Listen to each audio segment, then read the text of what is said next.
मणिपुर में क्या चल रहा है बहुत आसान भाषा में समझते हैं। अर्जुन की एक पत्नी थी चित्रंगा, वो इसी मणिपुर के राजा की पुत्री थी। पहली बात तो इस भाई ने जो ये अर्जुन की पत्नी चित्रगंधा वाला जो ये इमोशनल कार्ड फेंका है ना, यहीं से आपको बेवकूफ बना रहा है, क्योंकि इसी अर्जुन ने चित्रगंधा को छोड़ दिया था, वो भी तब जब अर्जुन का बच्चा चित्रगंधा के पेट में पल रहा था। अर्थात उस महान अर्जुन ने मणिपुर की इस चित्रगंधा को तब छोड़ दिया था जब वे गर्भवती थी। आजादी के बाद जो हमारे चाचा नेहरू हैं, उन्होंने बहुत बढ़िया बढ़िया लॉ बनाए। उन्होंने कहा कि जो हिंदू के साधु संत हैं वो मणिपुर में नहीं आ सकते, लेकिन जो क्रिश्चियन मिशनरीज हैं वो आ सकते हैं। हिंदू संत मणिपुर में नहीं जा सकते थे, झूठ कहा, क्योंकि वो नागालैंड में नहीं जा सकते थे। ऐसा क्यों किया गया था वो इसने नहीं बताया है, क्योंकि इसको अपना नफरती चिंटू वाला स्वार्थ पूरा करना है। क्योंकि उस समय नागालैंड में एक सिविल वॉर चल रहा था और वहां के उग्रवादी समुदाय से हिंदू संतों को खतरा था, इसलिए हिंदू संतों की जान बचाने के लिए ऐसा एग्रीमेंट किया गया था। 1948 में मणिपुर के राजा बोधचंद्र सिंह ने मणिपुर को तो भारत में मिला दिया था, परंतु भारत के नेताओं ने अपनी राजनीतिक रोटियां सेकने के चक्कर में 1972 तक मणिपुर को भारत के राज्य की मान्यता ही नहीं दी थी।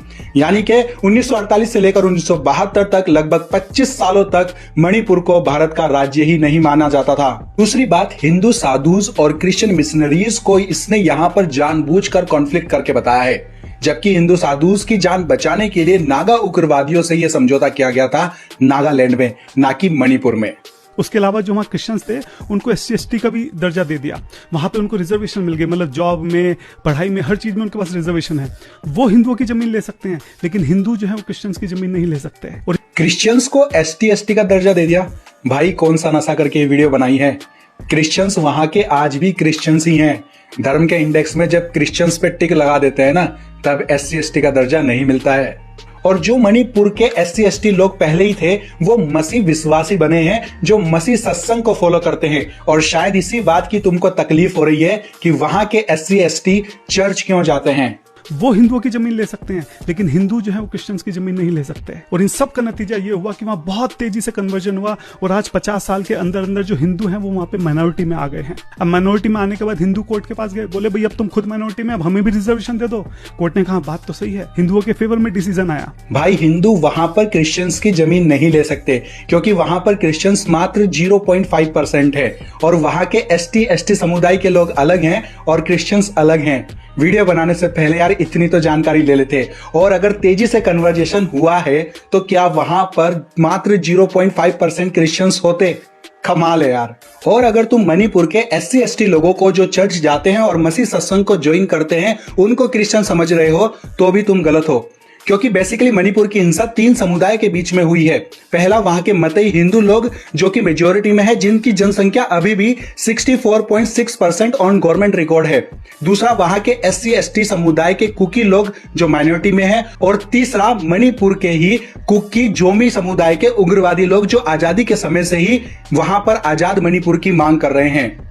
तो मणिपुर का ये कॉन्फ्लिक्ट शुरू जरूर वहां के मतई और SC/ST कुकी लोगों के बीच में हुआ था, लेकिन हिंसा को वहां पर बढ़ाया है कुकी जोमी समुदाय के उग्रवादी लोगों ने। कि वहां बहुत तेजी से कन्वर्जन हुआ और आज 50 साल के अंदर अंदर जो हिंदू हैं वो वहां पे माइनॉरिटी में आ गए हैं। अब माइनॉरिटी में आने के बाद हिंदू कोर्ट के पास गए, बोले भाई अब तुम खुद माइनॉरिटी में, अब हमें भी रिजर्वेशन दे दो।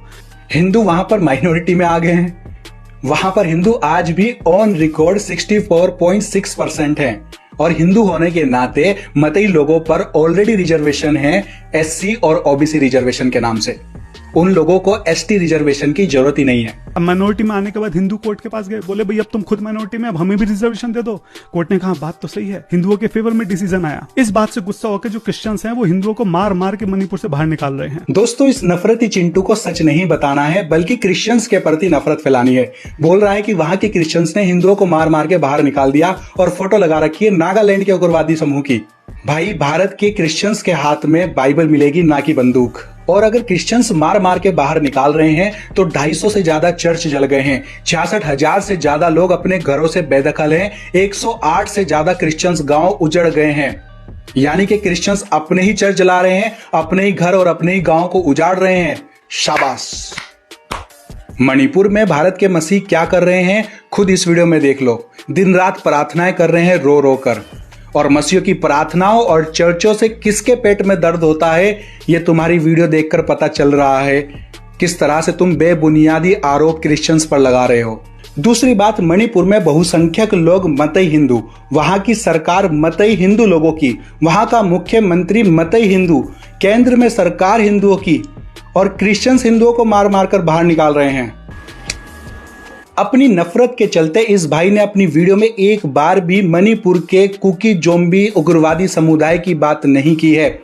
इस भाई का मकसद सिर्फ और सिर्फ हिंदू क्रिश्चियन की नफरत फैलाना था। ऐसे नफरती चिंटों से सावधान रहो और मणिपुर की शांति और प्रेम के लिए प्रार्थना करते रहिए और इस वीडियो को हर एक हिंदुस्तानी तक शेयर कर दीजिए।